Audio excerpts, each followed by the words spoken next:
करेंगे क्या पढ़ेंगे छुट्टी में, काफ़ी लंबी छुट्टी मिलेगी आप लोगों को।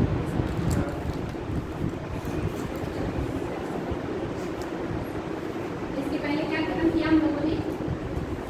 स्थापत्य कला। स्थापत्य कला, स्थापत्य में कौन कौन सा स्थापत्य आप लोगों ने पढ़ा? गुप्तकालीन स्थापत्य कला, मुगल कालीन स्थापत्य कला, और राजपूत कालीन, पल्लव कालीन, पाल कालीन, चालुक्य। हालांकि बहुत शॉर्ट में बहुत तेजी से कवर किया गया है, उतना विस्तार से नहीं कर पाए, जितना करना चाहिए या जितना आप लोगों को मिलना चाहिए थोड़ा मतलब हमेशा है। लेकिन कोशिश किया है कि जो महत्वपूर्ण क्वेश्चन जहाँ से बनते हैं वो सारे टॉपिक बता सके। बाकी आप लोगों को उससे थोड़ा मेहनत करना पड़ेगा, क्योंकि जैसे सिलेबस का काफ़ी लंबी है, उससे कोशिश कर रहे हैं जो मेन चीज़ें को आप लोगों तक पहुँचा सके, कैसे भी समझा के, नोट करा के या क्वेश्चन पूछ के। तो थोड़ा सा मेहनत करिएगा, अगर कोई दिक्कत होगी तो क्वेश्चन कर लीजिएगा, ठीक। तो स्थापत्य क्लियर हो गया था? कहीं कोई समस्या किसी भी बच्चे को? सभी को क्लियर है? बाकी लोग कभी आते हैं कभी गायब हो जाते हैं, गायब हुआ करिए। आप लोग जो पढ़ रहे हैं ना, ये प्री और मेंस दोनों का सिलेबस है। प्री में भी आएंगे यहाँ से क्वेश्चन और मेंस में भी आएगा, तो दोनों को ध्यान में रख के पढ़ा रही हूँ, इसलिए क्लासेस बिल्कुल भी मिस ना करें। और आप लोगों का एग्ज़ाम तो है ही, प्लस थोड़ी जानकारी भी होनी चाहिए अपने देश की संस्कृति के बारे में, कल्चर के बारे में, मूर्ति कला क्या है, चित्रकला क्या है, डांस किस तरह के हैं भारत में, ये सारी चीज़ें ऐसे जनरल नॉलेज के लिए भी आपको पता होना चाहिए। तो इधर उधर समय वेस्ट करने से अच्छा है कि थोड़ा सा ज्ञान बढ़ाएं। तो स्थापत्य में किसी को कोई समस्या नहीं हुई है? आगे बढ़े। हाँ हाँ बेटी, हाँ बैठ। मठ मतलब होता है जहाँ पे शिक्षा अध्ययन के लिए बच्चे जाते हैं। अभी हिस्ट्री में जब आपको पढ़ाएंगे या कोई टीचर पढ़ाएंगे ना, तो आपको बताएंगे कि जब बच्चों को प्रवेश दिलाया जाता ना बौद्ध मठों में, जैन मठों में, तो कई संस्कार होते हैं, जैसे प्रवंचा संस्कार, संपदा संस्कार, कई सारे संस्कार होते हैं अलग अलग टाइम पे। तो मठ जहाँ पे बच्चे जाकर के शिक्षा का अध्ययन करते हैं, उसी को मठ कहते हैं, ठीक है। और कोई क्वेश्चन?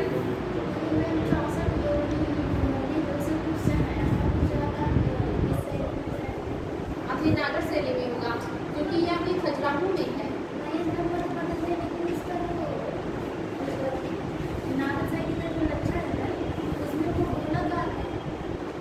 गोलाकार नहीं है, मंदिर जो है वो बोले आता है, और उसमें आप बता सकते हो आटा करके बोलता। हाँ मैंने कहा ना आयताकार है, वर्गाकार होता है, लेकिन ये हमेशा नहीं, इसके अपवाद भी हो सकते हैं। ये इसकी विशेषता है, ये विशेषता नहीं कि आयताकार या चतुर्भुजाकार होते हैं या मतलब जो भी कहें ऊंचाई पे बने होते हैं, ये ज़्यादातर इसकी पहचान है। लेकिन हमेशा ऐसे ही रहेंगे, ये कोई मतलब कंपल्सरी नहीं है। गलत हो जाएगा, क्योंकि हर चीज़ का अपवाद होता है, कोई भी चीज़ का एक ही मानक नहीं होता, उसमें कुछ आपको अपवाद भी मिलेंगे। जैसे मैंने कहा था कि द्रविड़ जो शैली के मंदिर है वो कृष्णा नदी से लेकर के कन्याकुमारी तक है, लेकिन आपके ग्वालियर में भी तो पाए गए हैं। तो अगर आप कहीं ग्वालियर में हैं तो कैसे हो गया? तो वो अपवाद है। तो हर कला में, हर कल्चर में आपको अपवाद मिल जाएंगे, ठीक ना, उसके लिए टेंशन नहीं लेना है। बट वो नागर शैली में बना, क्योंकि खजुराहो में है। मैंने कहा था ना सारे मंदिर आप लोगों को नहीं पढ़ा पा रहे, क्योंकि टाइम नहीं है। वैसे ही मुझे आई थिंक 2 या 3 क्लास में कवर करता हूँ, 4 क्लास में ली, तब भी देखिए काफ़ी कुछ चीज़ें छूट गई, ठीक ना। जितना हो पाया मैंने कवर किया उसमें इतने कम समय में।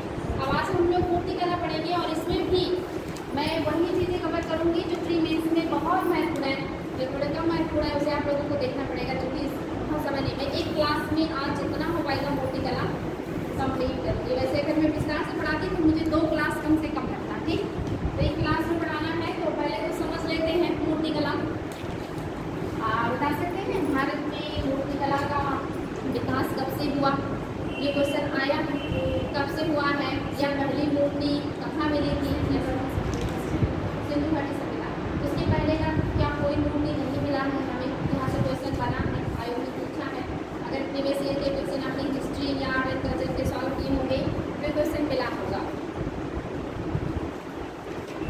बताएं अगर ज़रा सा भी पता है। क्या महात्मा देवी की अस्थि निर्मित मूर्ति के बारे में आपने कहीं पढ़ा? प्रीवियस ईयर के क्वेश्चन इसका हमने साथ नहीं किए, PCS के, नेट के कर रहे हैं। तो ये एंशिएंट हिस्ट्री में आपको मिला होगा, आप आपने ध्यान नहीं दिया, एंशिएंट हिस्ट्री में क्वेश्चन बहुत बार पूछा गया है कि मातृ देवी की अस्थि निर्मित सबसे प्राचीन मूर्ति कहाँ से मिली है, कब मिली है? तो ये मिला है आपका लोहदा नाला जो है यहाँ से मिला है, और ये बेलन घाटी में पड़ता है। उच्चपुरा पाषाण काल, आपने पाषाण काल पढ़ा होगा, उसमें आपको हर प्लेस हर जगह सब कुछ बताया गया होगा। तो जैसे आपने पढ़ा होगा जो इतिहास है भारत का, उसको एंशिएंट हिस्ट्री को 3 भागों में बांटते हैं। प्राचीन भारत के इतिहास को कितने भागों में बांटते हैं? 3 भागों में बांटते हैं। नहीं होगा, अच्छा नहीं फिर से हटेगा। हाँ तो बताएं, आपने एंशिएंट हिस्ट्री पढ़ा होगा, भारत के प्राचीन इतिहास को पढ़ने के लिए हम उसे कितने भागों में बांटते हैं? 3। कौन कौन सा?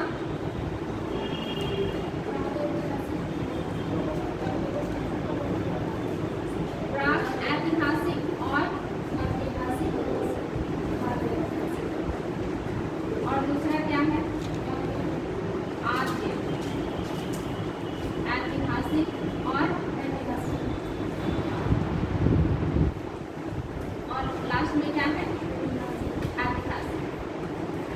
तो बता सकते हैं इसमें कौन से काल से मूर्तिकला शुरू हुआ है? बताएं, इसमें से कौन से काल से शुरू हुआ मूर्तिकला?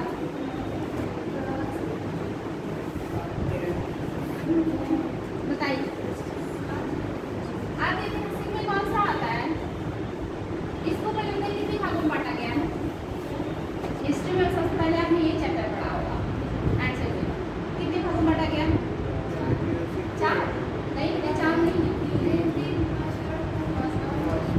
पूरा पाषाण काल, मध्य पाषाण काल, नवपाषाण। हाँ अब सही है। और उसके बाद नवपाषाण। उसके बाद है नव। अब मुझे बताएं इसको कितने भागों में बांटा गया है? 3। कौन कौन सा?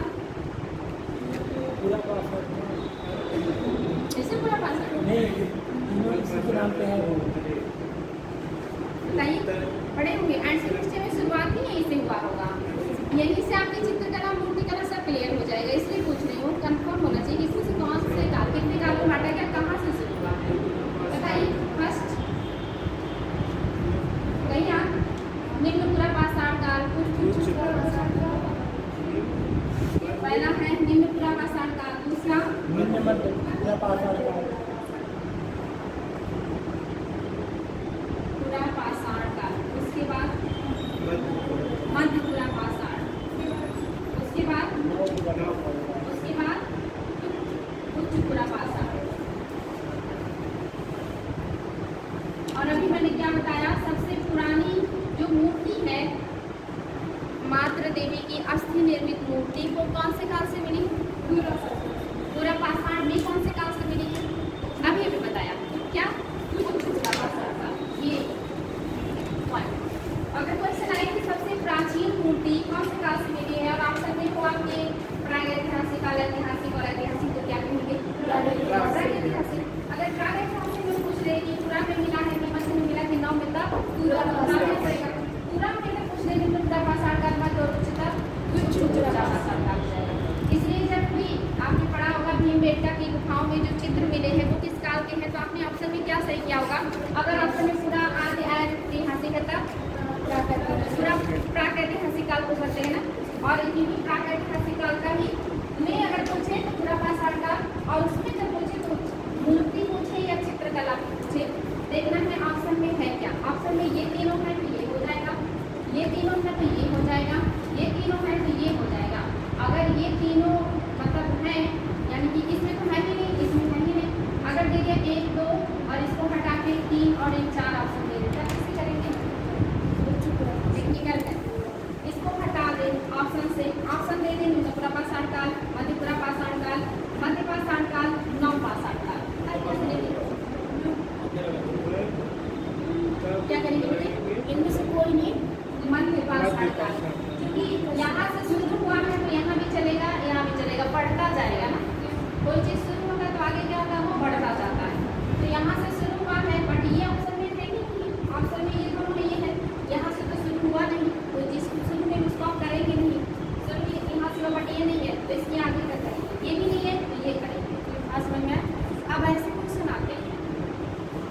तो क्लियर हो गया। सबसे प्राचीन मूर्ति किस काल की मिली है? त्रिपुरा पाषाण काल की। ये चित्रकला शुरू करेंगे तब भी यही क्वेश्चन पूछेंगे आपसे, तो दोनों क्वेश्चन का एक ही उत्तर है, त्रिपुरा पाषाण काल। ये ऑप्शन में नहीं है तो मध्य पाषाण काल। क्लियर हो गया, कोई दिक्कत? और कहाँ से मिला है ये? तो त्रिपुरा पाषाण काल में बेलन घाटी से लोहदा नाला प्लेस, घाटी क्या है? बेलन घाटी, प्लेस क्या है? लोहदा नाला प्लेस। मिला क्या है? अस्थि यानी कि हड्डियों से निर्मित मात्र देवी की मूर्ति। क्लियर, बहुत इंपॉर्टेंट है। इसके बाद जो बड़े पैमाने पे हमें मूर्तियां देखने को मिलती है वो किस काल में देखने को मिलेगी? बिल्कुल बेझिझक बताइए, कौन सा काल होगा? आदि ऐतिहासिक काल। आदि ऐतिहासिक काल को दो भागों में बांटा गया है ना, क्या क्या? आदि ऐतिहासिक काल को दो भागों में बांटा गया, आपने पढ़ा होगा। क्या था? सिंधु घाटी सभ्यता और वैदिक काल। सिंधु घाटी सभ्यता और वैदिक काल। तो सिंधु घाटी सभ्यता में मूर्तियां मिली है कि नहीं मिली है? मिली है ना, बड़े पैमाने पे मूर्तियां मिली हैं। सिंधु घाटी सभ्यता में जो मूर्तियां मिली हैं उसमें मनुष्यों की मूर्तियां मिली हैं कि पशुओं की मिली है कि दोनों की मिली है? दोनों की।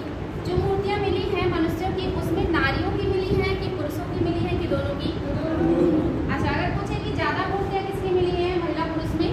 नारियों की। महिलाओं की। ये भी क्वेश्चन आया है कि ज्यादा मूर्तियां किसकी मिली? महिलाओं की। और ये भी क्वेश्चन आया कि जो महिला मूर्ति है वो ज्यादा खूबसूरत बनाएगी कि पुरुष मूर्तियों के ऊपर ज्यादा ध्यान दिया गया है? इसीलिए खूबसूरती में महिलाओं का ही रहता है वर्चस्व, तो ज्यादा खूबसूरती से किसकी मूर्तियां बनाई गई हैं? महिलाओं की। पुरुषों की मूर्तियों पर सींग बनाया गया है। और ये IAS में क्वेश्चन आया है। IAS के अगर आप क्वेश्चन सॉल्व करेंगे ना प्रीवियस ईयर के, तो आपको उसमें मिलेगा कि हड़प्पा सभ्यता में जो पुरुष मृद मूर्तियां हैं, मृद मूर्ति का मतलब समझते हैं? मिट्टी की मूर्तियां। मूर्ति कितने प्रकार की बनाई गई है मोस्टली? क्या बेटे?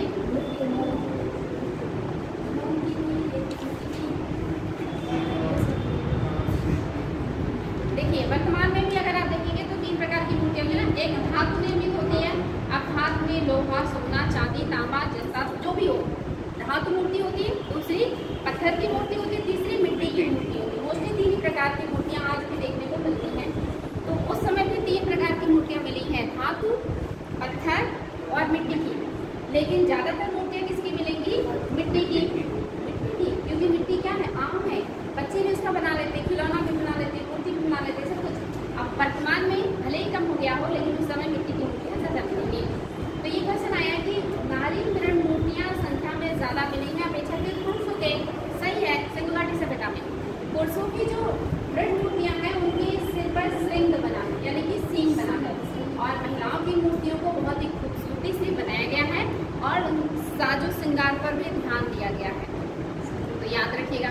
इसके बाद जो मूर्तियां मिली हैं इसमें पशुओं की मिली हैं। पशुओं की मूर्तियां जो हैं वो मिट्टी की भी हैं, पत्थर की भी हैं और ऐसे भी हैं। और जो पशुओं की मूर्तियां हैं वो खोखली हैं, लेकिन जो मनुष्यों की मूर्तियां हैं वो कैसी हैं? ठोस हैं। ये भी याद रखिएगा। कितना पॉइंट हो गया? सिंधु घाटी सभ्यता में 3 प्रकार की मूर्तियां मिली हैं, मिट्टी, पत्थर और धातु। वहाँ पे मिट्टी की मूर्तियों में सबसे ज़्यादा जानवरों की मिली है या मनुष्यों की? मनुष्य की। बताइए। जानवरों की संख्या में मूर्तियाँ ज़्यादा हैं। मनुष्यों की मूर्तियाँ जो उसमें महिलाओं की ज़्यादा मिली। क्वेश्चन मैंने किया कि दोनों मिली है कि नहीं, तो आपने कहा दोनों मिली, सही है दोनों मिली। लेकिन अगर पूछे संख्या में किसकी ज़्यादा है तो जानवरों की मूर्तियाँ संख्या में ज़्यादा है। जो मनुष्य मूर्ति मिली इसमें अगर पूछे महिलाओं की ज़्यादा है पुरुषों की, तो महिलाओं की। सुंदर कौन सी है? महिलाओं की मूर्तियाँ। ठोस कौन सी है? मानव मूर्तियाँ। किसके सिर पे श्रृंग बनाए गए हैं? तो पुरुषों की मूर्तियों पर, लेकिन खूबसूरती किस पे ध्यान दिया गया है? महिलाओं की मूर्तियों पर। इतना क्लियर हो गया। अब बात करेंगे जो खोखली मूर्तियाँ हैं वो किसकी हैं? जानवरों की। अभी 3 प्रकार की मूर्तियाँ बनती हैं एंशिएंट काल से लेकर आज तक।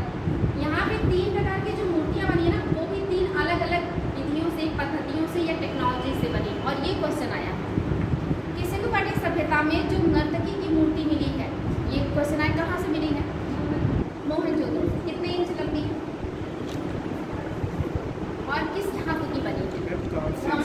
कांस्य बनी है। 6 इंच लंबी है, कांस्य धातु की बनी है और मोहनजोदड़ो से मिली है, जो कि डांस फॉर्म में है। इस मूर्ति को किस विधि से बनाया गया है, ये क्वेश्चन आया था। लुप्त मोम। हाँ, लुप्त मोम पद्धति या इंग्लिश में लॉस्ट वैक्स टेक्निक या उसको हिंदी में मधुच्छिष्ट विधि भी कहते हैं। तीनों शब्द याद रखिएगा। मधुच्छिष्ट विधि कहिए, लॉस्ट वैक्स टेक्निक कहिए या लुप्त मोम पद्धति कहिए, तीनों एक ही बात है। इस विधि से यहाँ की खास मूर्ति बनाई गई, खास करके कौन सी, डांसिंग फॉर्म में फीमेल की जो मूर्ति मिली है मोहनजोदड़ो से।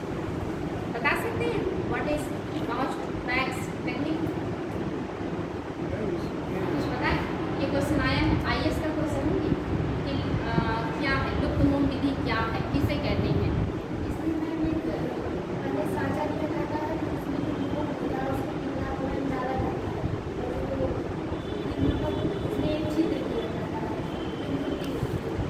बेटे सही से नहीं बता पाए आप, उल्टा बता दिए। सही से बताएं इसको। आपने पहले मूर्ति बना दी, बाद में मोम भरा उसमें, ऐसा है क्या? ऐसा नहीं, ये क्वेश्चन आया है। देखिए, अगर आपको कोई हार्ड या टफ मूर्ति बनानी है तो उसे बनाने के लिए आपको कोई सॉफ्ट क्राफ्ट चाहिए होगा ना, जिसमें आप नाक, चेहरे, हाथ पैर या मुद्राएं या कुछ भी बना सकें। तो सॉफ्ट क्या होता है, मिट्टी, लोहे और मोम में मोम ही होगा ना। तो मोम की पहले मूर्ति बनाते हो लोग, जैसा उन्हें बनाना होता वैसी आकृति की वो लोग मूर्ति बनाते थे मोम का। क्योंकि मोम सॉफ्ट होता है तो उससे जैसा चाहे आप वैसा आकार दे सकते हैं। जब वो मोम की मूर्ति तैयार हो जाती थी तब उसके ऊपर वो लोग चिकनी मिट्टी का गाढ़ा लेप लगा देते थे, मोटा लेप लगा देते थे। जब मोटा लेप लगाएंगे तो लेप भी तो उसी आकार में हो जाएगा जिस आकार की मूर्ति बनी रहेगी। हो जाएगा कि नहीं हो जाएगा?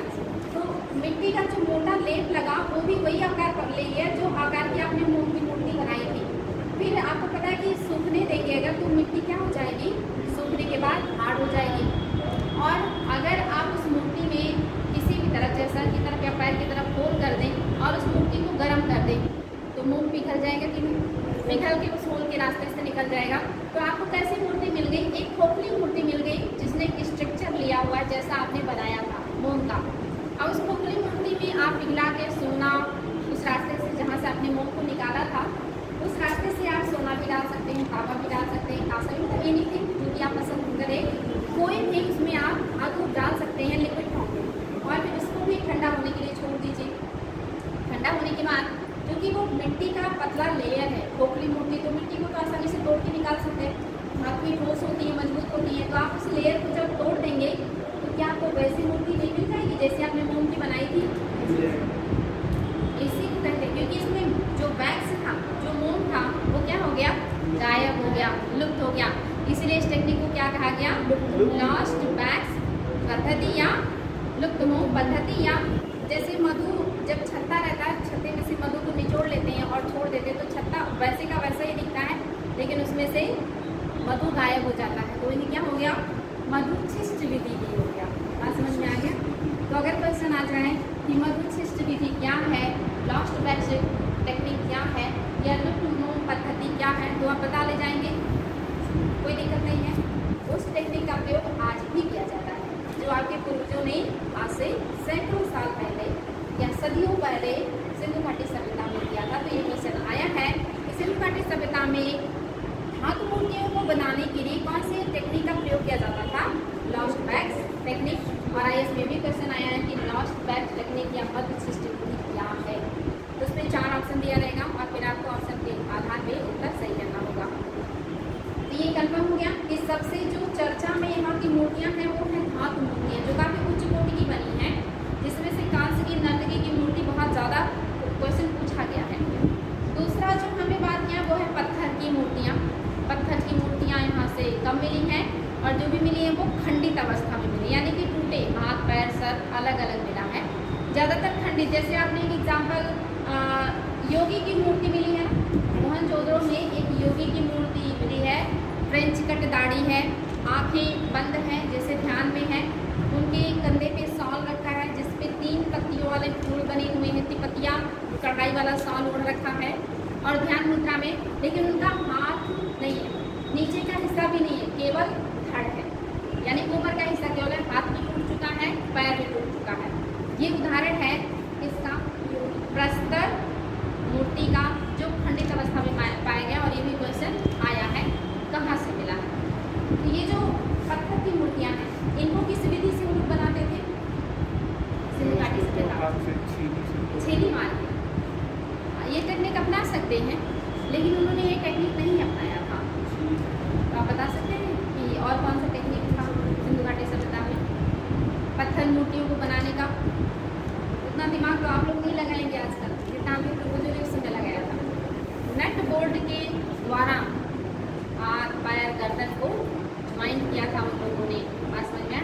पत्थर की मूर्तियों को नट बोल्ट के द्वारा ज्वाइन किया था। और तीसरा, मिट्टी के मूर्तियों को बनाने के लिए कौन सी विधि का प्रयोग किया था?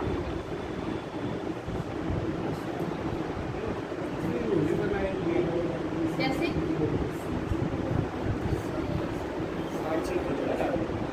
चिकोटी विधि और चिपकवा विधि। चिपकवा विधि और चिकोटी विधि, इसका उपयोग आप लोगों ने भी किया होगा बचपन में। लड़के पता नहीं, लेकिन लड़कियों ने बहुत सारे खिलौने गुड़िया बनाई होंगी मिट्टी के, अगर गाँव से बिलोंग करती होंगी।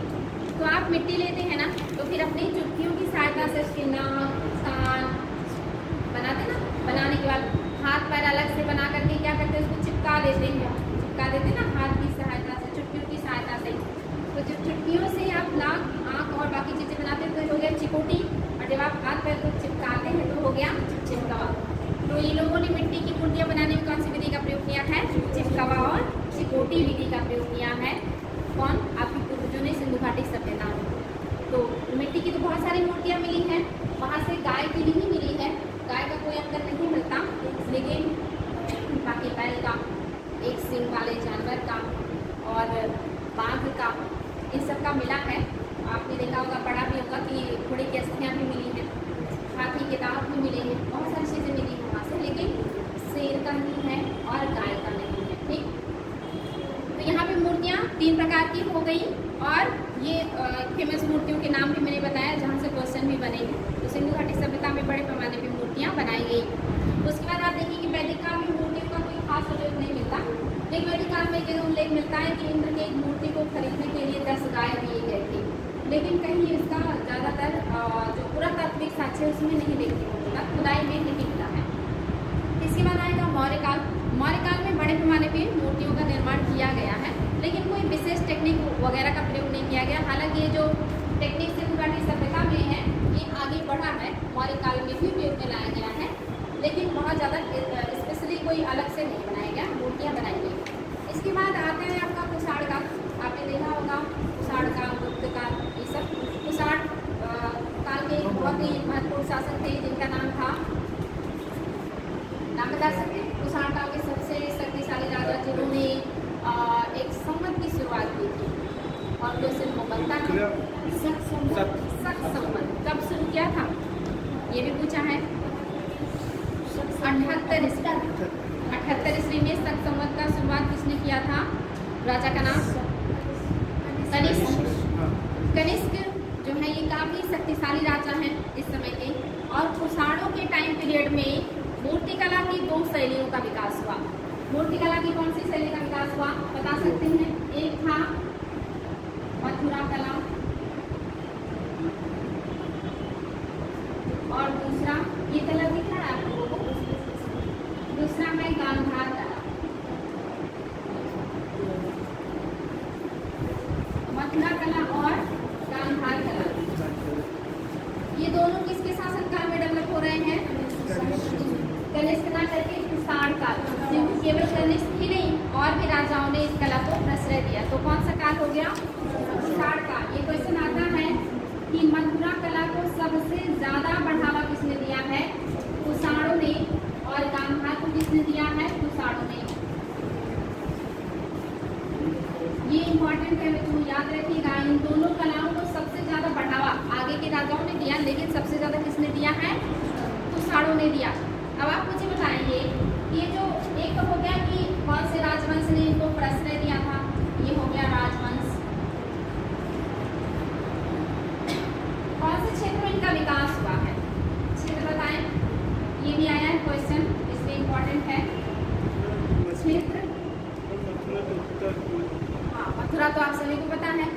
प्रदेश का इलाका है, मथुरा राजस्थान और यूपी का पश्चिमी जो इलाका है, इन्हीं सब क्षेत्रों में। अब मथुरा कहने का मतलब सिर्फ मथुरा नहीं, आसपास के इलाके भी आएंगे। तो ये आपका पश्चिमी उत्तर प्रदेश का इलाका हो जाएगा। और गांधार कला पश्चिमी, और यहाँ पे बहुत अच्छे, कौन बताया?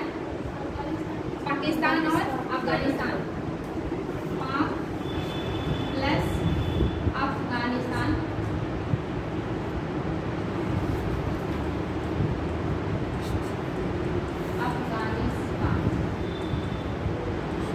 और पश्चिमोत्तर सीमा, पाकिस्तान अफगानिस्तान और भारत का पश्चिमोत्तर सीमा, क्योंकि भारत के पश्चिमोत्तर में ही पाकिस्तान अफगानिस्तान का सीमा टच होता है। ज्योग्राफी में आपने पढ़ा भी होगा, मानचित्र में देखा भी होगा। इस इलाके में जिस कला का विकास हुआ वो कौन था? गांधार कला। इसमें से स्वदेशी कौन सा और विदेशी कौन सा है? मथुरा स्वदेशी और गांधार विदेशी। प्रकृति क्या है? स्वरूप से कैसा है? स्वदेशी। स्वदेशी है। और ये इसमें मिश्रण है, विदेशी और स्वदेशी दोनों, मतलब अपने देश का भी और विदेशी का भी। ये क्वेश्चन आया कि गांधार कला का किस देश, मतलब किस कला से, भारतीय कला का किस कला के मिश्रण से गांधार कला का विकास हुआ है? बता सकते हैं? भारतीय मूर्ति कला का कौन से कला से मिश्रण होने के बाद गांधार कला? नागर शैली। लेकिन मूर्ति वो आपका मंदिर है,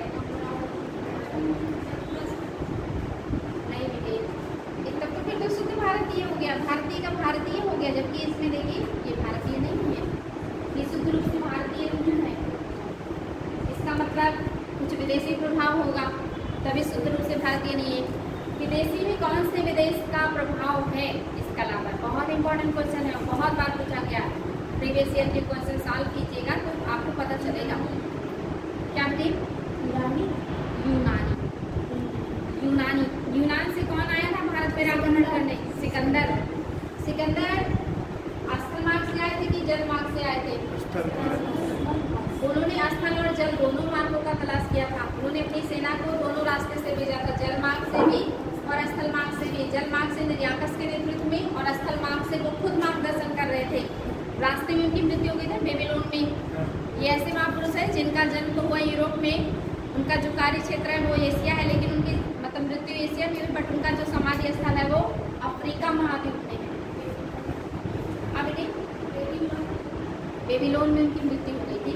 तो बात करें किसकी? यूनानी प्लस भारतीय, ये कौन सी कला हो गया? यूनानी, यूनानी प्लस भारतीय, इन दोनों के मिश्रण से बन गया आपका गांधार कला। ये क्वेश्चन आया है कि गांधार कला पर किसका प्रभाव है? यूनानी का। और ये कब से हुआ है? जब सिकंदर आए, उनके आने जाने से जो मार्ग ढूंढा गया, तलाशा गया, उस मार्ग से विद्वानों का, कलाकारों का, यात्रियों का, व्यापारियों का आवागमन शुरू हुआ, जिससे वहाँ की कलाओं का भी यहाँ की कलाओं पर मतलब जो हो जाता है ना, प्रभाव पड़ता है। तो उस प्रभाव से जिस कला का विकास हुआ वो कौन सा कला हो गया? गांधार कला। आप बताएंगे ये तो क्या, कौन से वंश ने प्रचलन दिया, किस क्षेत्रों में डेवलप किया, किसके प्रभाव से डेवलप हुआ? नेक्स्ट बताएं, इन जो मूर्तियाँ बनी हैं ये ज़्यादातर किसमें होंगी? ठोस अवस्था में है और ज़्यादातर मिट्टी और पत्थर का ही, ज़्यादातर पत्थर का प्रयोग किया गया है। ये पूछा कि कौन से पत्थर का प्रयोग कौन से कला में किया गया है? बता सकते हैं कौन से पत्थर या प्रस्तर का प्रयोग किया गया है? इसमें लाल बलुआ, लाल बलुआ पत्थर का प्रयोग किया गया है, प्लस सफेद चित्तीदार, सफेद चित्तीदार। आप इसका बता सकते हैं? इसमें ना लाइट नहीं है, पता है तो बताएं। नीले चित्तीदार, नीले चित्तीदार, नीले चित्तीदार। इसको गांधार कला को ना हेलेनिस्टिक कला भी कहते हैं। कभी कभी गांधार कला ना दे करके पूछेगा हेलेनिस्टिक कला किन क्षेत्रों में डेवलप हुआ या हेलेनिस्टिक कला पर किसका प्रभाव है। तो याद रखिएगा हेलेनिस्टिक पूछे या गांधार, दोनों एक ही बात है। नेक्स्ट बताइए, इस कला में कौन से धर्म की मूर्तियां बनी है? सारे मोस्ट इम्पोर्टेंट फैक्ट हैं। किस धर्म की मूर्तियां बनी है? कौन से धर्म को ये? बौद्ध और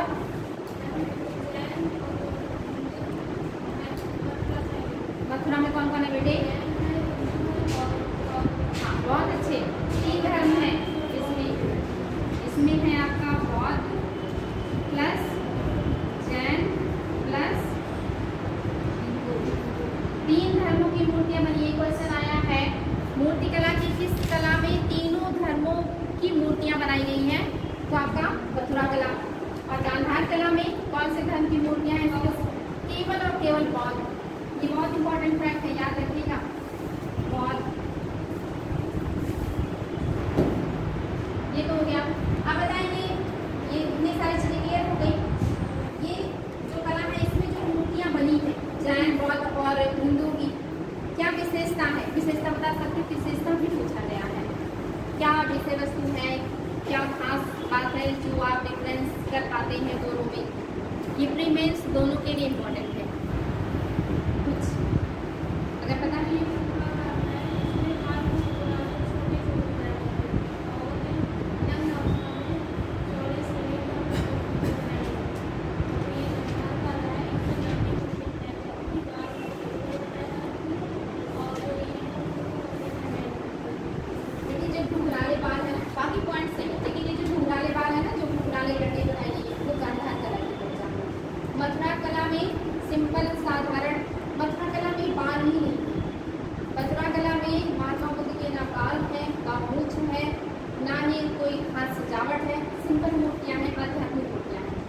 गांधार कला है, इसमें महात्मा बुद्ध के घुघराले खूबसूरत बाल लटाएं बनाई गई हैं और उनके नाक नक्शे काफ़ी तिरछे नुकीले, काफ़ी बड़े बड़े आकर्षक बनाए गए हैं।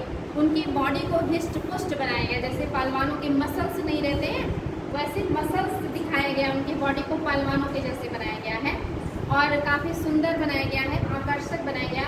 उनके पीछे जो आभा मंडल है उसे काफ़ी ज़्यादा भव्य बनाया गया। आभा मतलब मंडल समझते हैं? अक्सर भगवान या कोई भी ऐसे दिव्य पुरुष होते हैं तो उनके सर के पीछे कुछ लाइटिंग रहता है ना गोलाकार में, तो जब ये जो आभा मंडल उसी को कहते हैं। ये आभा मंडल बहुत ज़्यादा आकर्षक और भव्य है। किसमें? गांधार कला में। गांधार कला में महात्मा बुद्ध को जूता चप्पल भी पहनाया गया है और उनको काफ़ी खूबसूरत वस्त्र पहनाए गए हैं, जिसमें मतलब सजावट के तौर पे पूरा का पूरा वस्त्र है। लेकिन सेम उल्टा मथुरा कला में उनके ऊपर का जो धड़ वाला इलाका, इसमें कोई कपड़ा नहीं है, वस्त्र नहीं है। हाँ बेटे, ऊपर वस्त्र नहीं है, काफ़ी शांत सौम्य दुबले पतला शरीर है, बाल नहीं है, मूछें नहीं है, आँख नाक ये सब बिल्कुल नॉर्मल बनाया गया है। आभा मंडल भी काफ़ी सिंपल और सादा बनाया गया है और अलग अलग मुद्राओं में बनाया गया है। बात समझ में आ गया? तो ये याद रहेगा या नोट करवाना पड़ेगा? याद रहेगा क्योंकि हाँ बेटी याद रहेगा। याद रखिएगा, बहुत इंपॉर्टेंट है कि अगर आपको कहीं बुद्ध की मूर्ति दिख जाए जिसमें उनके सुंदर बाल हो, अच्छे कपड़े पहने उन्होंने ऊपर से नीचे तक, जूता चप्पल हो, काफ़ी सुंदर नाक नक्शा बनाया गया और बॉडी काफ़ी हिस्ट पुष्ट हो, तो समझिएगा कौन से कला में बना है वो? गांधार। और कहीं ध्यान मुद्रा में, शांत मुद्रा में, दुबला पतला शरीर, आधे शरीर पे वस्त्र हो, सिंपल साधारण मूर्तियाँ हो, तो वो कैसी हो जाएंगी? मथुरा कला में हो जाएंगी। इतनी सारी फैक्ट याद रखिएगा। क्षेत्र दोनों का, किस वंश ने दोनों को प्रश्रय दिया, कौन से कला के कौन से देश के कला के विकास का असर है गांधार कला में, कौन से पत्थर का प्रयोग किया गया है, कौन से धर्मों को दोनों समर्पित है और प्लस की क्या विशेषता है मूर्तियों को बनाने के पीछे के रीजन क्या है, उनमें क्या ध्यान दिया गया है। क्लियर रहेगा? आगे बढ़े पे कोई दिक्कत परेशानी किसी पॉइंट में किसी को, इसको हटा दें। नेक्स्ट, इसी के समकालीन आसपास से एक और मूर्ति कला भारत में डेवलप हुई थी, उसे कहते हैं अमरावती कला। अमरावती कला, मूर्ति कला, अमरावती मूर्ति कला। अमरावती मूर्ति कला के पहले आपको मैंने पढ़ाया था, तो अमरावती के बारे में बताया था। आंध्र प्रदेश में अमरावती स्तूप है ना, तो निश्चित ये कहाँ पे होगा? आंध्र प्रदेश में होगा, दक्षिण भारत में होगा। और दक्षिण भारत में है तो ये कौन सी, क्या विदेशी होगा या स्वदेशी होगा? स्वदेशी है। तो ये पॉइंट याद हो गया, है कहाँ? आंध्र प्रदेश, दक्षिण भारत। और कौन सी मतलब विदेशी है, स्वदेशी है? तो स्वदेशी है। कौन सी वंश के शासकों ने संरक्षण दिया होगा? सातवाहन ने। सातवाहन है, आंध्र प्रदेश में है, स्वदेशी है। कौन से पत्थर का प्रयोग किया गया है? तो मथुरा में लाल था, लाल गलवा था, प्लस सफेद चित्तीदार था। गांधार में नीले चित्तीदार का प्रयोग किया गया था। कहीं कहीं प्लास्टर का प्रयोग भी किया गया उसमें, तो अगर प्लास्टर शब्द आ जाए तो वो भी सही हो जाएगा, ठीक ना। नीले चित्तीदार के साथ साथ प्लास्टर का भी प्रयोग किया गया, यानी कि जो चूने के बनते हैं ना उसका भी प्रयोग किया गया। यहाँ पे किसका किया गया? मोस्ट इम्पोर्टेंट, सफेद संगमरमर, सफेद संगमरमर का प्रयोग किया गया। कहीं कहीं सफेद चित्तीदार संगमरमर का भी प्रयोग मिलेगा आपको, मतलब उसमें भी कुछ छींटे हैं। तो सफेद संगमरमर कहे या सफेद चित्तीदार संगमरमर कहे, दोनों बातें किसके लिए हैं?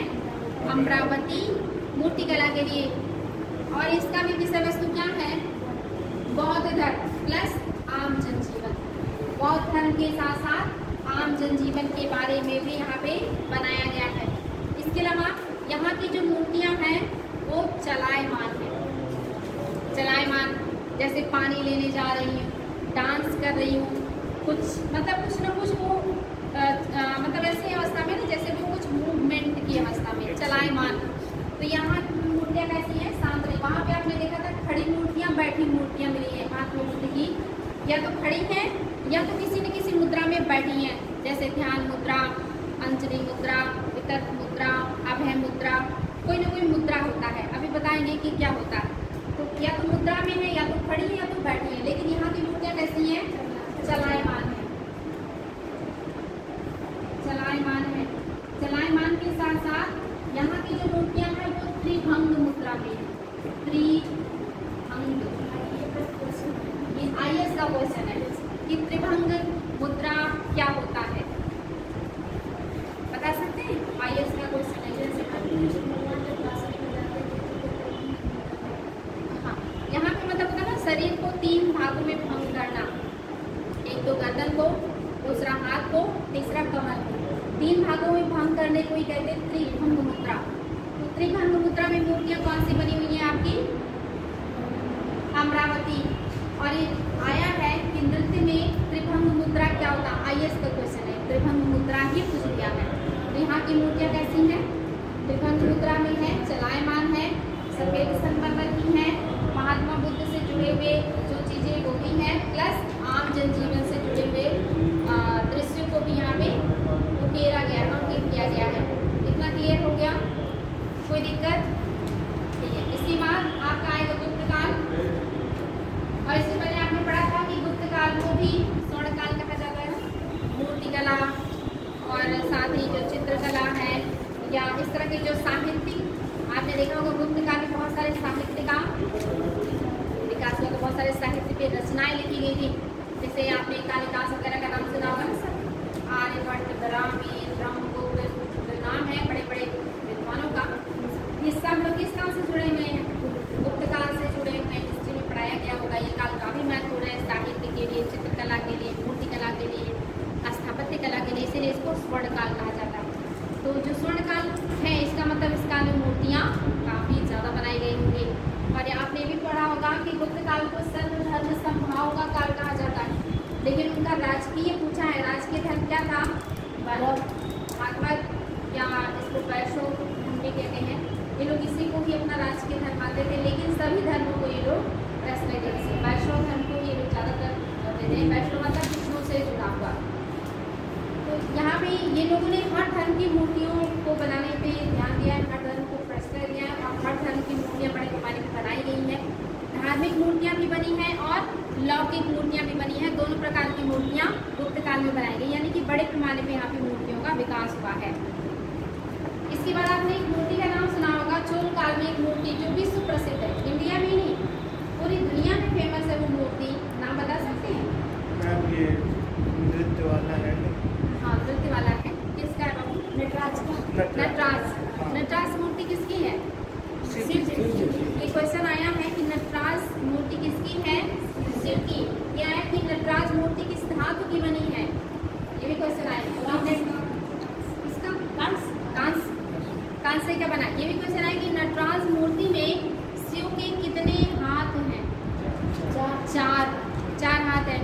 क्या है कि नटराज की मूर्तियाँ कौन से काल में बनाई गई थी? गुप्त काल में ना बेटी, अभी तो बताया। दक्षिण में है ना, दक्षिण में गुप्त नहीं है, चोल काल की हैं मूर्तियाँ नटराज की, जो काल से की बनी है, जिसमें भगवान शिव के 4 हाथ हैं, जो तांड मुद्रा में क्या कर रहे हैं? तांड मुद्रा में डांस कर रहे हैं, नृत्य कर रहे हैं। और ये क्वेश्चन आया है कि जो उसमें वलय है वो किस चीज़ का प्रतीक है, या उसमें जो उनके हाथ में अग्नि है वो क्या है, एक हाथ में उनके डमरू है वो किसका प्रतीक है। ऐसी चीज़ें भी धीरे पूछी जाती हैं, तो पूछ ली जाती है। तो अभी तक तो ज़्यादातर नेट के एग्जाम में मैंने क्वेश्चन और पीसेस में देखा है कि किस काल की हैं, कौन से हाथ की बनी है, कितने हाथ हैं, ये सारी चीज़ें आई हुई हैं। तो ये याद रखिएगा कि आपका जो नटराज मूर्ति है, आपने देखा होगा कई सारे पुरस्कारों में नटराज की मूर्तियाँ दी जाती हैं पुरस्कार के रूप में लोगों को। तो ये काफ़ी हेल्पफुल है, साहित्यिक क्षेत्र में ये प्रदान किया जाता है। चोल काल तो आपने देखा होगा कि वो मंदिर निर्माण में भी काफ़ी ज़्यादा प्रसिद्ध था, और दक्षिण का क्लासिकल युग इसी को कहा जाता है। चोल काल में जो मूर्तियाँ बनी हैं, आपने नाम सुना होगा ना, एक और मंदिर बृहदेश्वर मंदिर कहाँ पे था? बृहदेश्वर मंदिर कहाँ पे था? तंजौर कहाँ पे है? कर्नाटक, आंध्र प्रदेश में। गलत जवाब, रिविजन करके नहीं आए आप लोग, 4-5 दिन की छुट्टी थी, आप लोग को तो पूरा अच्छे से याद होना चाहिए। कौन से राज्य में है तंजौर? तमिलनाडु। तमिलनाडु के तंजौर में कौन सा मंदिर है? बृहदेश्वर। इसका एक और नाम क्या था? सब राजराजेश्वर। किसने बनवाया था?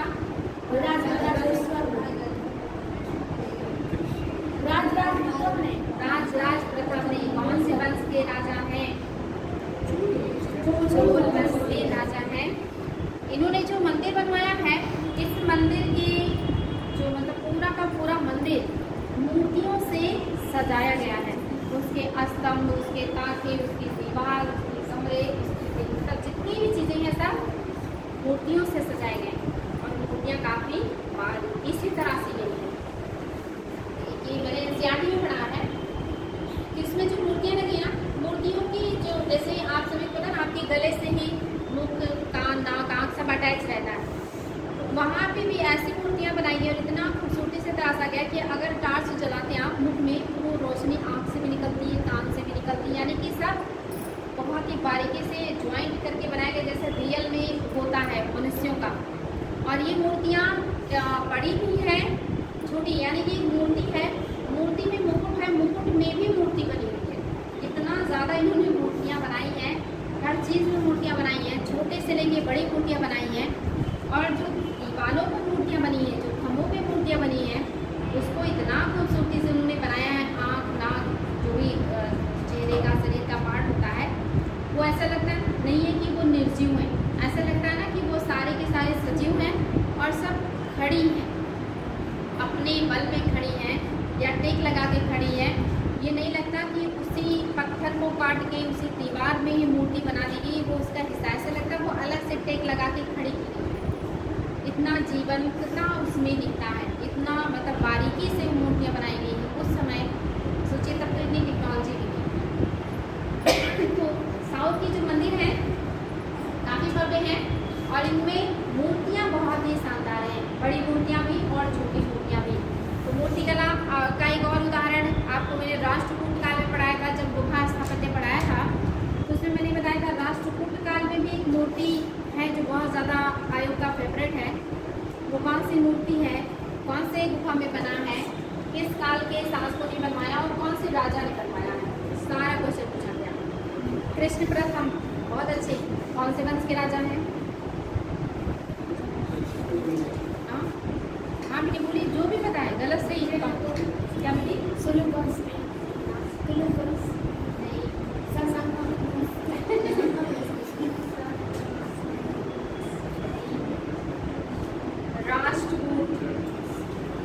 राष्ट्रकूट वंश के राजा हैं कृष्ण प्रथम। कौन से गुफा में उन्होंने ये मूर्ति बनवाई है? एक ही पत्थर को काट के बहुत ही विशाल और भव्य मूर्ति बनी है। गुफा का नाम पढ़ा चुकी हूँ सब, और ये बहुत बार पूछा गया है। अजंता की गुफा में है। अजंता की गुफा में नहीं, ये अजंता नहीं, अजंता कौन से काल से जुड़ा, पहले ये बता दीजिए। अजंता की गुफाओं को कौन से शासकों ने बनवाया, कौन से वंश के शासकों ने? अजंता में कैसे हो सकता है?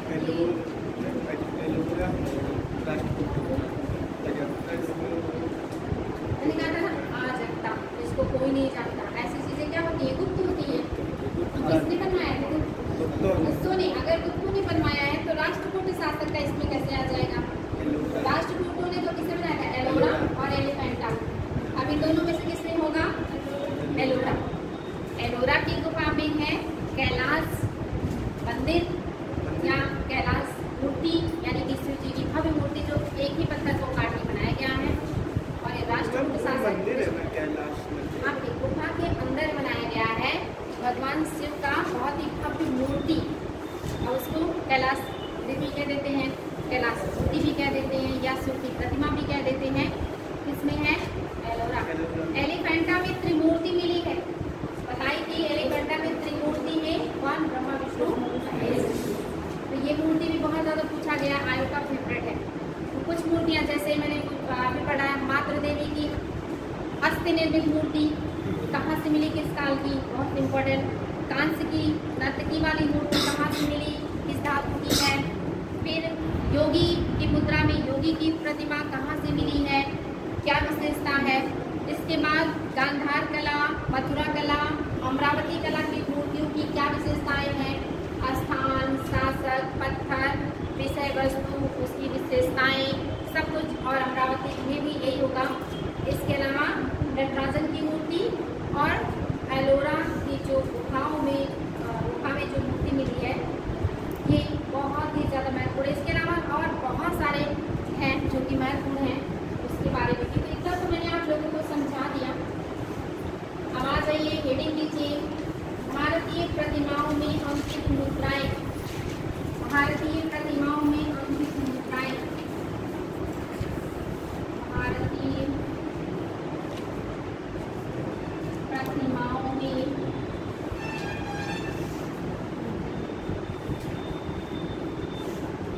अंकित मुद्राएं।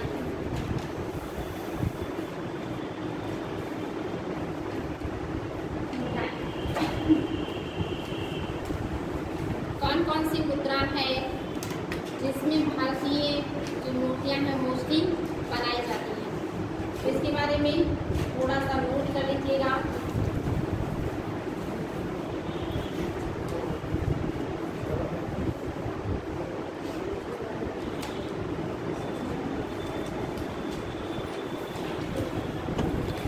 देखिए, भारतीय जो मूर्तियां हैं ये बैठी भी हैं और लेटी भी हैं, खड़ी भी हैं, दोनों प्रकार की मूर्तियां बनाई गई। तो ये तो बैठी, लेटी, खड़ी, ये आप सबको क्लियर होगा।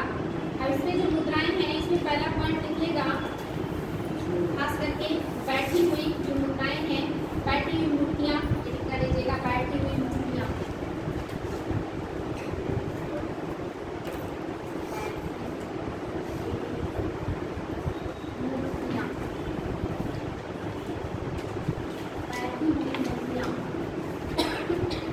बैठी हुई मूर्तियों में पहला जो आसन है या मुद्रा है वो है पद्मासन। पहला आसन या मुद्रा है पद्मासन। पद्मासन, पद्मासन मुद्रा। क्या किसी को पता है कि इसमें पद्मासन मुद्रा में कैसे बैठते हैं? पद्मासन मुद्रा में कैसे बैठते हैं? दोनों पैर को फोल्ड करके बैठते हैं, लेकिन पैर का जो तलवा होता है ना वो ऊपर होता है। दोनों पैर से जो तलवे हैं वो ऊपर होने चाहिए। सिर्फ पैर को फोल्ड करके बैठना ही नहीं है, तलवे दोनों पैर के ऊपर होने चाहिए, उसी को कहते हैं पद्मासन मुद्रा। और मोस्टली जो विद्वान होते हैं ऐसे लोग क्या होते हैं, पद्मासन मुद्रा में ही बैठते हैं। तो समझ में आ गया पद्मासन मुद्रा? ठीक है, नेक्स्ट है आपका मैत्रेयासन। मैत्रेयासन, मैत्रेयासन, मैत्रेयासन, मैत्रेयासन।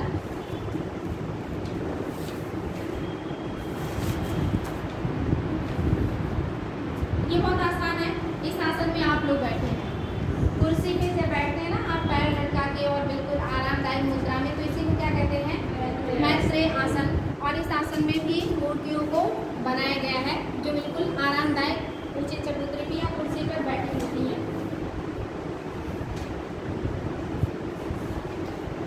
और एक होता है विश्रामासन। विश्रामासन आप लोगों ने ये सब थोड़ा पढ़ा भी होगा, पहले याद देखा भी। विश्रामासन में होता है कि आप बैठे हैं ऐसे ही, लेकिन एक पैर तो लटका हुआ है, दूसरा पैर आपने उठा के ऊपर रखा और उसको एक हाथ से पकड़ा हुआ है। दूसरे पैर को जो ऊपर रखा है उसको एक हाथ से पकड़ा हुआ है और एक पैर नीचे लटका है। ये कौन सा आसन हो गया? विश्रामासन। इस आसन में भी मूर्तियाँ बनाई गई हैं। नेक्स्ट है, हेडिंग कीजिएगा, खड़ी मूर्तियाँ। खड़ी मूर्तियाँ, ये आसन लिख रहे हैं आप लोग, आसन। खड़ी मूर्तियाँ हैं।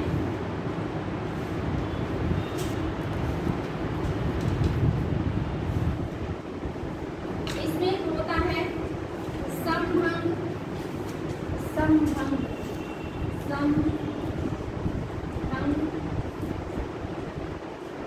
समभंग का मतलब होता है कि शरीर का जो हर पार्ट है ना वो समान रूप से समान स्थिति में हो। समभंग। और एक कब होगा? जब आप सीधा बिल्कुल खड़े रहेंगे तभी आपके शरीर के सभी पार्ट समान मुद्रा में होंगे। एक होता है अभंग, मतलब शरीर का कोई पार्ट किसी मतलब स्थिति में मुड़ा हुआ ना हो। और एक होता है त्रिभंग। तो त्रिभंग तो मैंने आपको बता दिया है, अब उसको नहीं बताएंगे, लेकिन त्रिभंग पूछा गया है इसलिए इम्पोर्टेंट है, या इसको नोट कर लीजिएगा त्रिभंग, क्योंकि ये IAS में आया था। त्रिभंग इस प्रकार की मुद्रा में शरीर के 3 अंगों को, इस प्रकार की मुद्रा में शरीर के 3 अंगों को, शरीर के 3 अंगों को 3 दिशाओं में बनाया जाता है। 3 दिशाओं में बनाया जाता है।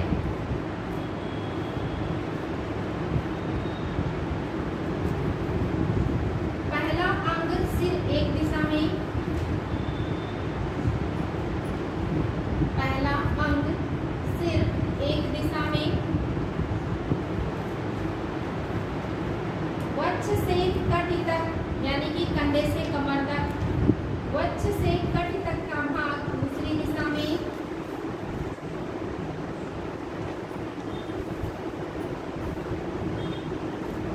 वक्ष से कटी तक का भाग दूसरी दिशा में, तथा कमर से नीचे का भाग अन्य दिशा में बनाया जाता है, तथा कमर से नीचे का भाग अन्य दिशा में बनाया जाता है। बात समझ में आए? जैसे मान लीजिए आप खड़े, आपने गर्दन को आप गर्दन को इस दिशा में ले गए, तो आपका ये पार्ट इस दिशा में जाना चाहिए, फिर इसके नीचे का पार्ट फिर इस दिशा में जाना चाहिए, तभी आपकी त्रिभंग मुद्रा बनेगी। नृत्य करते नृत्यांगाओं को आप देखें, नृत्यांगाएं जो होती वो ऐसी मुद्राओं का प्रयोग करती है जो त्रिभंग में होता है। कमर इधर रहेगा तो गर्दन इधर रहेगा और फिर पैर का साइड, मतलब अलग अलग मुद्राओं में होगा, तीनों भाग अलग मुद्राओं, इसी को कहते हैं त्रिभंग मुद्रा। एक है आपका साल भंजिका, IAS में भी आया है, साल भंजिका। साल भंजिका, इसमें नोट कर लीजिएगा। इस मुद्रा में, त्रिभंगी मुद्रा में खड़ी स्त्री, खड़ी वाली नहीं है, हाँ खड़ी वाली, साल भंजिका मुद्रा है, ये भी IAS में आया था। इस मुद्रा में, त्रिभंगी मुद्रा में खड़ी स्त्री, इस मुद्रा में, त्रिभंगी मुद्रा में खड़ी स्त्री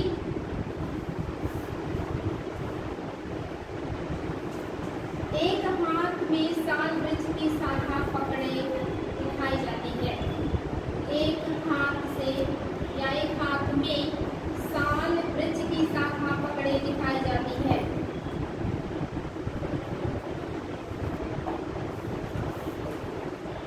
यह मुद्रा बुद्ध के जन्म की प्रतीक भी मानी जाती है। यह मुद्रा बुद्ध के जन्म की प्रतीक भी मानी जाती है। बुद्ध के जन्म की प्रतीक भी मानी जाती है। नेक्स्ट हेडिंग, मुद्राओं के प्रकार। मुद्राओं के प्रकार, ये तो खड़ी और बैठी मुद्राओं का जो आसन है वो आपने देखा। नेक्स्ट है मुद्राओं के साल, मैंने नाम नहीं सुना, साल, सागौन वृक्ष का नाम सुना होगा ना। उष्णकटिबंधीय पतझड़ी वन है आपके इंडिया में बड़े पैमाने पे मध्य प्रदेश, महाराष्ट्र और उड़ीसा, छत्तीसगढ़ इन इलाकों में पाए जाते हैं। ज्योग्राफी में पढ़ाया गया होगा। साल, सागौन नदी क्षेत्र में मिलते हैं। और ये शुष्क वृक्ष भी दो प्रकार के होते हैं, एक शुष्क और एक होते हैं थोड़ा, एक शुष्क पर्णपाती, एक नम पर्णपाती। ये नम पर्णपाती में आते हैं, ठीक ना, जहाँ 100 से लेकर के 150 सेंटीमीटर वर्षा होती है उन क्षेत्रों में होता है। और एक खास करके मध्य प्रदेश के इलाके में पाया जाता है। साल सबसे मजबूत लकड़ियाँ होती है इसकी, रेलवे के स्लीपर वगैरह इसी से बनाए जाते हैं। ठीक, चलिए आगे बढ़ेंगे। मुद्राओं के प्रकार इसमें नोट कीजिएगा।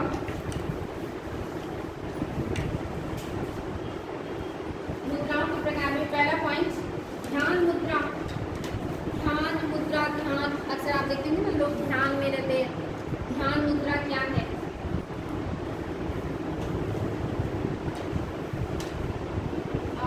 इसको मैं समझा दूं। ध्यान मुद्रा का मतलब होता है पद्मासन मुद्रा में बैठना। पद्मासन तो समझ गए ना, दोनों पैर को फोल्ड कीजिए, तलवे ऊपर होनी चाहिए। इस मुद्रा में बैठने के बाद आपके जो दोनों हाथ हैं वो दोनों आपके गोद में होने चाहिए, यानी कि पैरों पर, और वो दोनों हथेलियां ऊपर की तरफ होनी चाहिए। इस वाले अवस्था में आपको अपने पैर पे रखना है, आँख बंद करनी है। इसी को क्या कहते हैं? ध्यान मुद्रा। समझ में आ गया? ठीक है, नेक्स्ट पॉइंट अभय मुद्रा। अभय मुद्रा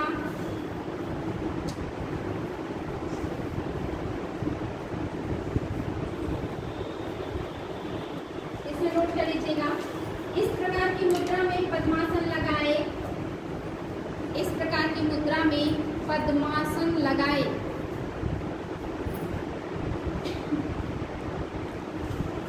बायां हाथ गोद में, बायां हाथ गोद में,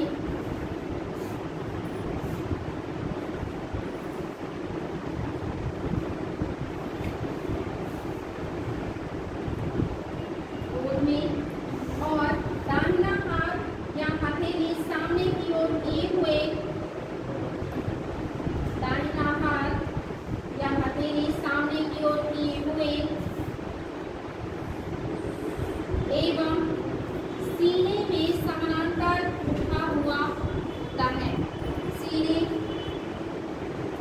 में समानांतर उठी हुई होती है, सीने में समानांतर उठी हुई होती है। बात समझ में आया? यानी पद्मासन मुद्रा में बैठे हैं, एक हाथ तो आप अपने पैर पे रखेंगे, लेकिन दूसरा आप बिल्कुल चेस्ट के सामने जो उठा हुआ रहता है, इसी को क्या कहेंगे? अभय मुद्रा कहते हैं। नेक्स्ट पॉइंट, ये क्वेश्चन आया है आईएएस में, भूमि स्पर्श मुद्रा क्या है? ये क्वेश्चन आया है भूमि स्पर्श मुद्रा, आईएएस का क्वेश्चन है भूमि स्पर्श मुद्रा।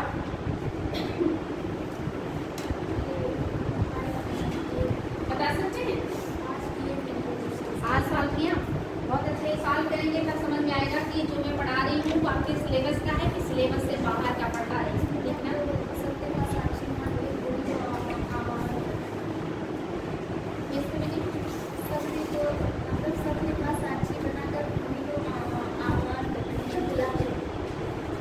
और कुछ मिस्टेक हो रहा है, थोड़ा सा मिस्टेक हो रहा है, बाकी सही जा रहे हो। इसका मतलब ये है कि महात्मा बुद्ध अपनी सुचिता, जो उनका है शुचिता और जो शुद्धता है, मतलब जो मार मतलब समझ रहे हैं? मार मतलब होता है एक कामदेव, मार मतलब कामदेव। जो व्यक्तियों के अंदर काम है, कामदेव है उनकी पत्नी रति, ये लोग क्या करते हैं? व्यक्तियों के अंदर प्रेम भाव की भावनाएं जागृत करती है, काम भाव की भावनाएं जागृत करती है, इसलिए उनका नाम ही क्या है? कामदेव है। तो महात्मा बुद्ध कह रहे हैं कि मार के प्रलोभनों के बावजूद, मतलब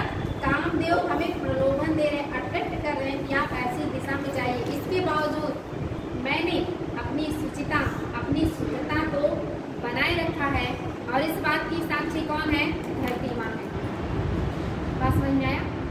यही है भूमि स्पर्श मुद्रा और ये IS का क्वेश्चन है। अब नोट कर लीजिए इसको। कैसे बैठते हैं मैम? हाँ बेटी, इसमें कैसे बैठते हैं? वही बताने जा रही हूँ। भूमि स्पर्श मुद्रा, इस प्रकार की मुद्रा में पद्मासन लगाए, इस प्रकार की मुद्रा में पद्मासन लगाए, पद्मासन लगाए, बायां हाथ उसी प्रकार गोदी में,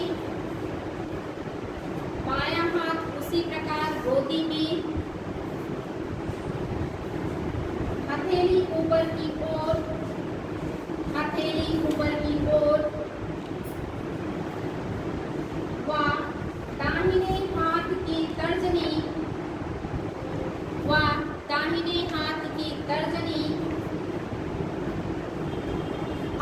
तर्जनी अंगुली भूमि की ओर संकेत करते हुए, व दाहिने हाथ की तर्जनी अंगुली भूमि की ओर संकेत करते हुए, भूमि की ओर संकेत करते हुए बनाई जाती है या बनाई गई है। भूमि की ओर संकेत करते हुए बनाई गई है। बात समझ में आया? महात्मा बुद्ध पद्मासन मुद्रा में बैठे हैं, उनके बायां हाथ उनकी गोद में और हथेली ऊपर की तरफ है। तर्जनी जानते हैं कौन सी उंगली है? पता है? ये नहीं है बेटे, लोग यही नहीं पता। ये होती है तर्जनी, और ये और ये आपका क्या हो गया? कनिष्ठ। इसलिए कौन तर्जनी मतलब ये, यानी कि वो बैठे हैं, बायां हाथ ऐसे ऊपर की तरफ है और दाहिने हाथ की जो इस तरह से वो भूमि की तरफ संकेत कर रहे हैं। और ये मुद्रा क्या बता रहा है कि महात्मा बुद्ध मार के प्रलोभनों के बावजूद अपनी शुचिता, अपनी शुद्धता का, मतलब उन्होंने अपनी शुद्धता और जो शुद्धता है उसको नहीं जाने दिया, उसको नहीं खोया। इस बात की साक्षी कौन है? पृथ्वी। ये IS का क्वेश्चन है कि पद्मासन मुद्रा क्या बताती है, तो उसमें ये ऑप्शन दिया रहेगा, या तो मुद्रा दिया रहेगा, सॉरी, भूमि स्पर्श मुद्रा क्या बताती, महात्मा बुद्ध की भूमि स्पर्श मुद्रा क्या बताती है। या तो उसमें दिया रहेगा कि इसमें महात्मा बुद्ध बायां हाथ गोद में रख के, मतलब पद्मासन मुद्रा में बैठ करके बायां हाथ ऊपर हथेली रहेगी और दाहिने हाथ की तर्जनी से भूमि की तरफ इशारा किया हुआ है। अगर ये ऑप्शन में नहीं है तो दिया रहेगा मार के प्रलोभनों के बावजूद अपनी शुद्धता और शुचिता का साक्षी महात्मा बुद्ध भूमि को बताते हुए दर्शाए गए हैं। ये इम्पोर्टेंट है, याद रखिएगा। किसी को कोई दिक्कत? नेक्स्ट, धर्म चक्र प्रवर्तन मुद्रा, धर्म चक्र प्रवर्तन मुद्रा। आज ही बेटे आप लेट क्यों हैं? आज आप पूरे के पूरे 1 घंटा लेट हैं। धर्म चक्र प्रवर्तन मुद्रा,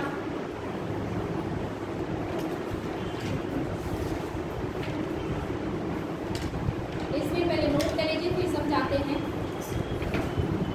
यह मुद्रा भगवान बुद्ध से संबंधित है। आपने सुना होगा महात्मा बुद्ध से जुड़ा हुआ ये शब्द है धर्म चक्र प्रवर्तन। क्या है ये? जब उन्होंने पहली बार अपना उपदेश सारनाथ में दिया था, अपने 4 शिष्यों क्या कहा जाता है? धर्म चक्र प्रवर्तन कहा जाता है। इस शब्द के लिए प्रयोग किया जाता है धर्म चक्र प्रवर्तन। इस घटना के लिए क्या होता है? धर्म चक्र प्रवर्तन। पहले उपदेश को कहते हैं। लेकिन ये जो धर्म चक्र प्रवर्तन यानी कि जो पहला उपदेश दिया उन्होंने वो किस मुद्रा में बैठ के दिया है, उसी को कहा गया धर्म चक्र प्रवर्तन मुद्रा। तो उस मुद्रा को नोट कर लीजिए, तब समझाते हैं। धर्म चक्र प्रवर्तन मुद्रा, यह मुद्रा भगवान बुद्ध से संबंधित है। इसमें बुद्ध ने दोनों हाथ सीने तक, इसमें बुद्ध के दोनों हाथ सीने तक उठे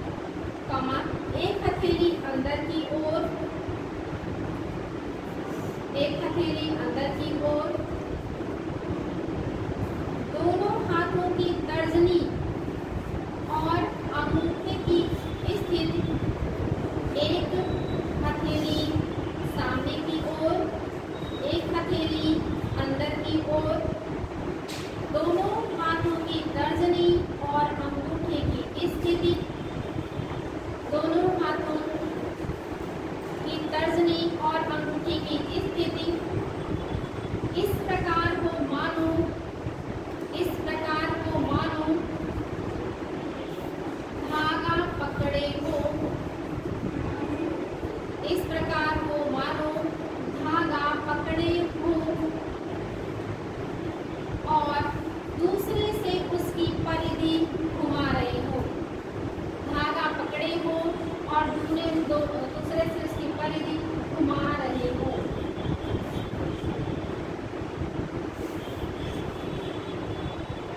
बात समझ में आया? यानी जो महात्मा बुद्ध हैं वो पद्मासन मुद्रा में बैठे हैं, हाथ उनका सीने तक है, एक हाथ की हथेली बाहर की तरफ, एक अंदर की तरफ। लेकिन ये जो तर्जनी और अंगूठा है, इन दोनों को इस प्रकार किए हुए हैं कि ऐसा लग रहा है कि जैसे हाथ से धागा पकड़े हैं और दूसरे से इसको घुमा रहे हैं, कुछ इस तरह की मुद्रा बनती है। ठीक है, तो ये बस याद होना चाहिए कि धर्म चक्र प्रवर्तन मुद्रा में है क्या, बाकी आपको ये करके नहीं दिखाना, ठीक ना। चलिए आगे नेक्स्ट पॉइंट, वरद मुद्रा। वरद मुद्रा, वरद मुद्रा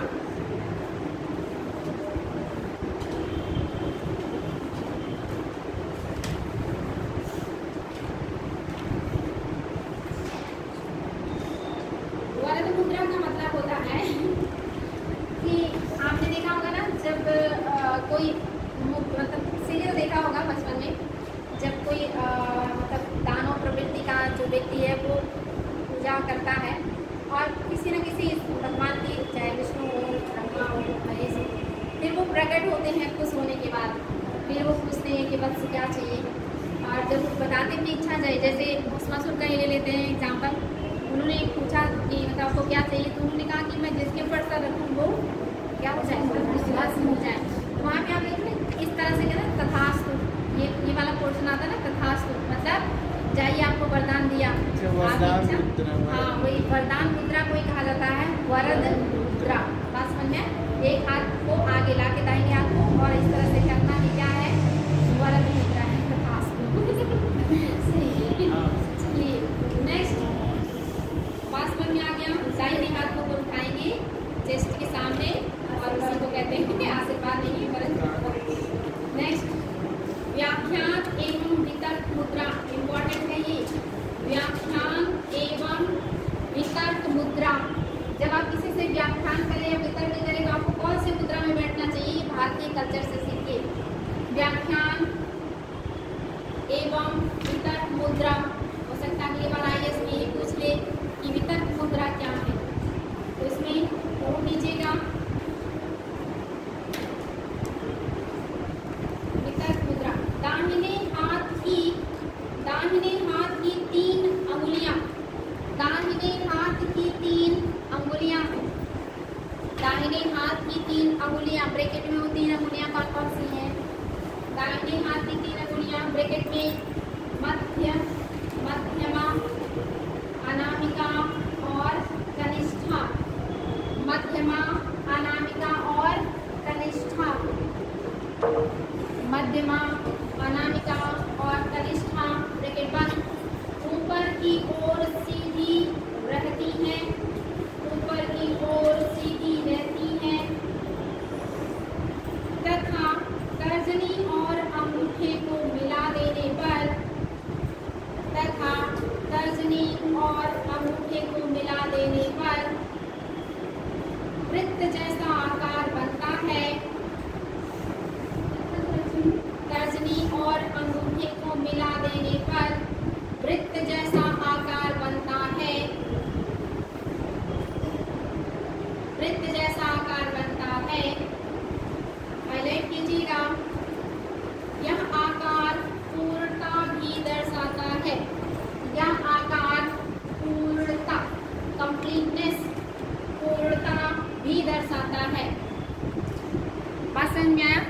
ये क्या कह रहे हैं? मध्यमिका और अनामिका और आपका, इसको ऐसे खड़ा करना और ये जो तर्जनी और अंगूठा, इसको ये वाले भाव में लाना है। ये मुद्रा जो होता है इसी को क्या कहते हैं? वितर्क मुद्रा, या इसी को क्या कहते हैं? व्याख्यान मुद्रा। और जब आप ऐसे कर देते तो ये कंप्लीट हो गया ना। ये कहाँ से शुरू और कहाँ अंत हुआ कुछ पता नहीं चल रहा। ये गोल आकृति कहते हैं ना, धरती गोल है, जहाँ से चलिए फिर वहीं पहुँच जाएंगे। तो क्या हो गया? कंप्लीट। तो अगर ये कहे कि कौन सी मुद्रा को कंप्लीट या पूर्णतम मुद्रा भी कहते हैं, तो कौन सा? वितर्क या व्याख्यान मुद्रा। तो जब भी महात्मा बुद्ध की ऐसी वाली मुद्रा मिल जाए तो समझ जाइए वो वितर्क या व्याख्यान मुद्रा में बैठे हुए हैं, ठीक ना? तो ये इंपॉर्टेंट है। नेक्स्ट पॉइंट, नेक्स्ट अंजलि मुद्रा। अंजलि, ये बहुत इंपॉर्टेंट है और ये भारतीयों का फेवरेट है। अंजलि, अंजलि मुद्रा। और ये मुद्रा आप लोग अक्सर नहीं बेटे, ये अंजलि नहीं है। हाँ, जो आप नमस्कार करते हैं ना, ये वाले हाथ में ऐसे जोड़ते हैं किसी को, उसी को कहते हैं अंजलि मुद्रा। ये इम्पोर्टेंट है, ध्यान रखिएगा। इसके में बहुत सारा है बट मुझे बहुत इम्पोर्टेंट नहीं लग रहा है, इसलिए इसको छोड़ दे रहे हैं। तो इतनी मुद्राएं याद रहेंगी: वितर्क, पद्मासन, ध्यान, वरद, अंजलि, भूमि स्पर्श और ध्यानचक्र प्रवर्तन। ये सारी मुद्राएं कल पूछेंगे, याद रखिएगा।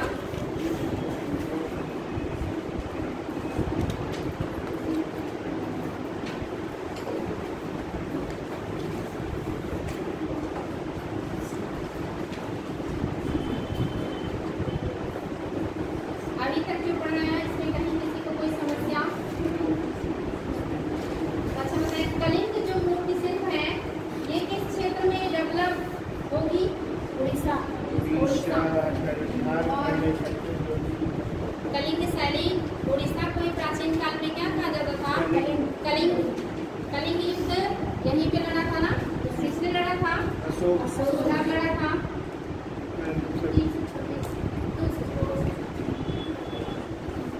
जवाब बताइए, इम्पोर्टेंट है, कई बार पूछा है। अशोक ने कलिंग युद्ध कब किया था? आज का ही पार्ट पढ़े आप लोग, इससे हिस्ट्री से जुड़े हुए हैं। 261 ईसा पूर्व। तो इसी यहाँ पे जो कलिंग है ना, यहाँ पे भी मूर्ति कला का विकास हुआ। अब तक हर राज्य में मूर्ति कला का विकास हुआ है और जिस राज्य में जिस वंश ने शासन किया है और जिस वंश ने प्रश्रय दिया उसी के नाम पे, जैसे राष्ट्रकूट कालीन मूर्ति, पल्लव कालीन मूर्ति, चालुक्य कालीन मूर्ति, चोल कालीन मूर्ति, कलिंग कला की मूर्ति, गुप्त कालीन मूर्ति, मौर्य कालीन मूर्ति, कुषाण कालीन मूर्ति आता है। पाल कालीन, सेन कालीन मूर्तियों के बारे में पूछा जाता है। अब इनके बारे में मैंने बहुत विस्तार से जब बताएंगे तभी आप लोगों को बहुत पता चलेगा। इनके बारे में आते एक लाइन लिखवा दें या फिर ऐसे ही। इससे बंगाल का भी मूर्ति पूछा है, मूर्ति कला की क्या विशेषता है? बुंदेलखंड की मूर्ति कला, बुंदेलखंड में कौन सा आता है? खजुराहो। खजुराहो बुंदेलखंड इलाके में आता है ना। तो खजुराहो की जो मंदिर है आप सभी को पता मूर्तियों से भरी हुई। यहाँ पे मूर्तियाँ आध्यात्मिक भी हैं, आम जनजीवन से भी जुड़ी हैं और कामुक प्रतिमाएं भी हैं जो ज़्यादा फेमस है या ज़्यादा चर्चाओं में रहती हैं। तो हर तरह की मूर्तियाँ हैं आपके बुंदेलखंड में, जहाँ पे खास खजुराहो के जो मंदिर है वो मंदिरों का समूह है, कोई एक मंदिर नहीं, मंदिरों का समूह है, अलग अलग देवताओं को समर्पित है। अभी बहुत विस्तार से दिया है कि हिंदू धर्म के कौन कौन से मंदिर है, बौद्धिस्टों के क्या क्या है, यहाँ पे जैनियों के क्या क्या है। अब ये सब स्पेशली जब मैं पढ़ाऊँगी एक क्षेत्र तो बहुत मतलब विस्तार से जब पढ़ाऊँगी ना तभी ये कंप्लीट हो पाएगा। तो इसलिए कंप्लीट नहीं हो पाएगा, एक क्लास में तो संभव ही नहीं है। फिर आप गुजरात में आ जाएंगे तो आपने चालुक्यों के बारे में पढ़ा था। चालुक्य या सोलंकी वंश के ये राजाओं ने माउंट आबू में एक मंदिर बनवाया था, क्या नाम था उसका? दिलवाड़ा का जैल मंदिर, या और क्या नाम था? विमल शाही मंदिर ही नाम था उसी का। कौन से पत्थर से बना था? श्वेत संगमरमर। किसने बनवाया था? विमल शाह ने बनवाया था, इसीलिए विमल शाही या विमल बसाही नाम भी इसका पड़ा। इन मंदिरों में भी मूर्तियाँ रहेंगी कि नहीं? जहाँ भी मंदिर होगा मूर्ति होगा कि नहीं? निश्चित ही मूर्ति होगा, बड़े पैमाने पे मूर्ति होगा। और कहीं कहीं तो पूरी की पूरी मंदिर को मूर्तियों से ही सजाया गया है।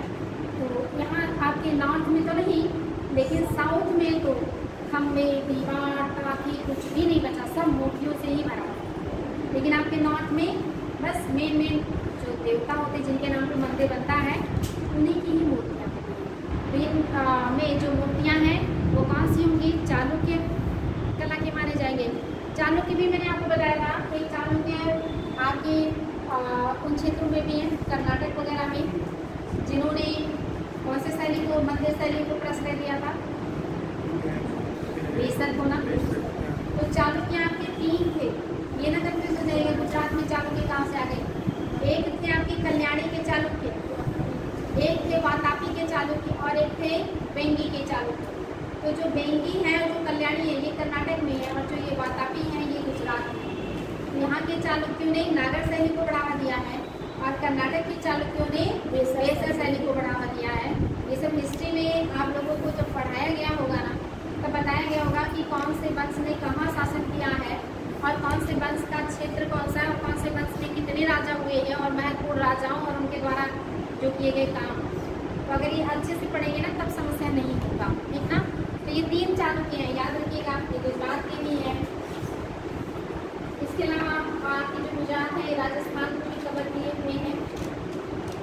और धातु शिल्प तो मैंने आपको बताया ही, एंशिएंट काल से लेकर के अभी तक कौन सी विधि से बनाए जाते हैं? मोस्टली लास्ट बैग्स टेक्निक से ही बनाए जाते हैं। अगर हार्ड कला है उनकी तो ये काफ़ी डिफिकल्ट रहते हैं। अब इससे जुड़े हुए कुछ क्वेश्चन पूछने आप लोगों से तैयार हैं? प्रश्न का उत्तर दीजिएगा।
मिले हैं, IAS में क्वेश्चन आया है ये।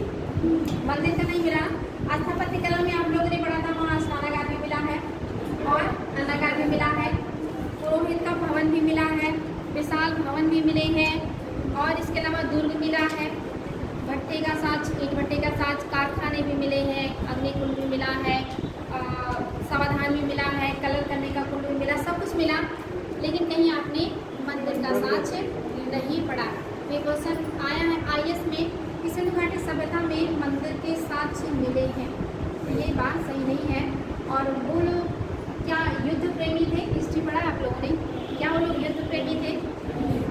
नहीं, वो लोग व्यापार करने में ज़्यादा इंटरेस्ट रखते थे, कृषि करने में इंटरेस्ट रखते थे। और सिंधु घाटी सभ्यता में जो खिलौने मिले हैं ना, ये भी काफ़ी, जो मूर्तियाँ मिली खिलौने के रूप में, काफ़ी इंटरेस्टिंग है। जैसे बहुत सारी मूर्तियाँ ऐसी हैं, आज भी देखते होंगे कि जो जानवरों की कुछ मूर्तियाँ मिलती हैं जिनका सिर हिलता रहता है, अगर हिला दीजिए तो सिर कुछ देर तक हिलता रहता है। वैसी मूर्तियाँ मिली हैं सिंधु घाटी सभ्यता से, वैसे खिलौने मिले हैं। और ये भी क्वेश्चन है कि हल्की प्रकृति का खिलौना सिंधु घाटी सभ्यता में कहाँ से मिला है? ये भी आपका बनावली से मिला है। बनावली से हल्की आकृति का खिलौना मिला हुआ है। यह इम्पोर्टेंट फैक्ट है।